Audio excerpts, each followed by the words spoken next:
Urdizzle back with episode 7 of our Zero to Hero series. And we just picked up a couple new discs in episode 6. We've got a Roll Ballista, which I was kind of waffling back and forth whether I wanted to keep it or not.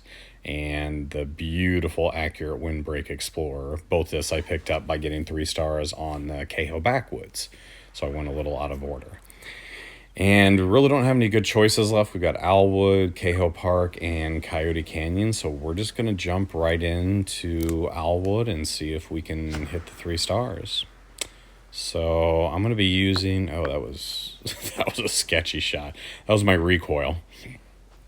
So we figured out the recoil and the ballista, the roll ballista, were roughly the same. With the ballista a little more distance. I just don't have a lot of... I don't want to mess with the ballista right now, so I'm probably just going to stick with the recoil, which is interesting because that was actually my decision on Cahoe Backwoods, why I went with that one, because I just didn't feel like this bag was ready for Owlwood. I mean, it was close, but it wasn't quite there. But we're going to roll with it because we're definitely not ready for Cahoe. And I don't... Oh, right off the top, man... And I don't think we're quite ready for Coyote Canyon. I kind of need a ballista, something a little more than a roll ballista, just to get me moving in the right direction on Coyote. All right, hole 3, and the beginning part of Owlwood is not the difficult part. So if you're already having problems on Owlwood, holes 1, 2, 3, and 4, you are in big trouble once you hit 5 through 9, because I think hole 5 is the first hole where the difficulty really spikes. And even this one's a little tricky, but it's not awful. If you just play it smart with a forehand, get yourself somewhere up there. Even if you hit that tree right there, you're still within 50, 60 feet, which is... Let's be honest, that's something if you're to the point where you're trying to 3-star... Oh, jeez, I almost throw that one too high. If you're at the point where you're trying to 3-star this, you should be able to hit 60-footers. All right, hole 5. So this is the first one, I think. Oh, that actually worked out pretty well. I was expecting that to flip a little more. This is the first hole where you really got to worry about getting into trouble, because it's easy to hit those first trees or leave yourself too far out here. So hole 5 from 62 feet, I will take that with a recoil any day. I was actually expecting to have to work a little bit more than that. All right, now here's where the difficulty starts. So hole 6, not a long hole, but a really, really touchy hole. So I usually like to throw a musket or some fairway driver, just kind of throw it down there. And if I can get anywhere in the 60, 70, 80-foot range, I'm happy with that. So that's actually pretty reasonable right there. Oh, no, I missed. Okay, I thought that was going to leak out to the left. But I'm okay with that. On really good shots, I can get within 50. I don't really try to get much closer than that.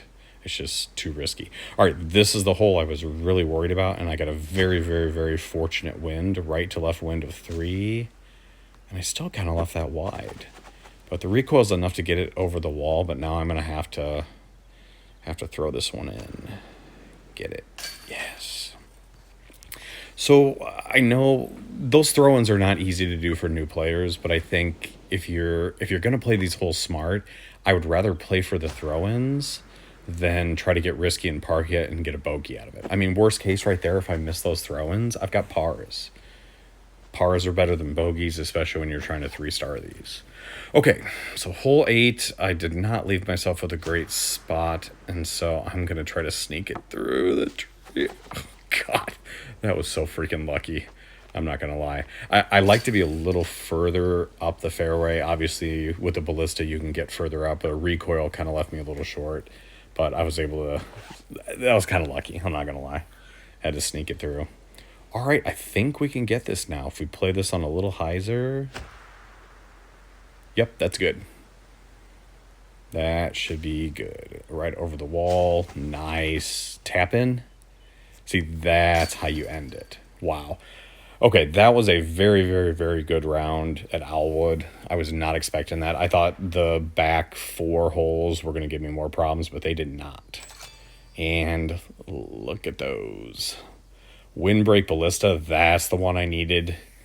Accurate Glide Pioneer. Man, those are some good discs you can have. So let's take a look at those 3 and see what's going in the bag. I know right out of the gate, We're going to the distance drivers, and we're going to take out the roll ballista and put in that windbreak ballista.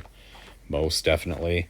And then there's also a sticky fuse, which I don't think I'll use. And so the main question now is, do I use that Pretty Pioneer? And I'm just thinking to myself, I don't know what I would take out. I want to keep the Explorers, because that one Explorer is like a river. I like the accurate windbreak. I don't think I want to take out the musket. Man, I love that disc. It's pretty, but I just don't think I'm going to use it. I'm not going to take out either Explorer. I don't think it's better than the musket. So I think we're just going to go ahead and stick with the bag we got right now, with a fuse, couple Explorers, the musket, the recoil, and the ballista. I just think that's the way to go. And that'll wrap up episode 7. For episode 8, we will probably shift over to Coyote Canyon, because there's no way I'm ready for Kehoe at this juncture. I just don't think I quite have the bag ready for that. So thanks for stopping in. I'll see you guys for episode 8 coming up soon.